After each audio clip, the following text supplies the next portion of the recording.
Alright, good morning, people. Yes, it's always a morning with me. So, we got Mr. What's his name again? Benny. Benny? Yeah.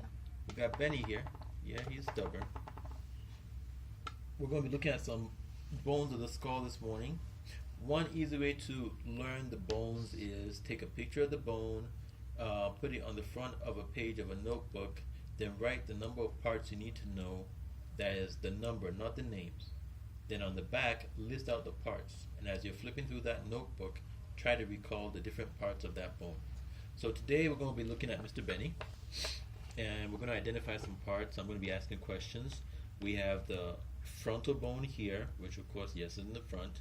The frontal bone also is made up of the upper part of the eyeball, the orbit. This particular bone doesn't have too much of a hole here. It has a notch. So this particular point is called the supraorbital notch. Supra for above the orbit. If it was a complete hole, it would have been called the supraorbital foramen. The other parts of the frontal bone that per se we need to know would be this suture line, the frontal or coronal suture.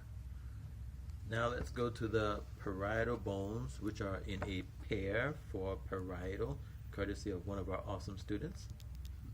So parietal for pair, and they're held together by a sagittal suture or meet at a sagittal suture. And then we have the occipital bone at the back of the head, which is held together to the other bones by an L-shaped suture called the lambdoid suture. The occipital bone has an external occipital protuberance, which is the part that sticks out at the back of the head. And underneath it you have this big hole.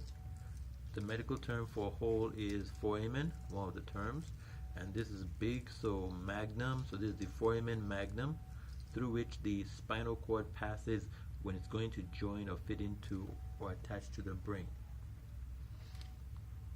Now you also have this occipital condyle. A condyle is a rounded surface that articulates with another bone. And that's all for the occipital bone that we require to know at this level. Now we're going to go to this bone here, which is the temporal bone. The temporal bone has various parts. We're not going to go over all the parts, we're going to go over some of the parts. The temporal bone articulates with the other bones here by the squamosal suture. You have the zygomatic process of the temporal bone. You have the external auditory meatus or external auditory canal. You have, oops, and I just broke his head. You have this depression here, which is the mandibular fossa. Fossa means a shallow depression or a valley, and it fits with the condyle of the mandible so that the mandible can move. Then other parts of the temporal bone include the mastoid process, which looks like a little knuckle right behind the ear. Then you have this little fang here, which is, this fang here is the styloid process. Now, weird question for those of us who like watching vampire movies. Have you ever seen a vampire that doesn't look stylish? They all look stylish. Because in reality, we're all vampires. We're all bloodsuckers. We just hide our fangs.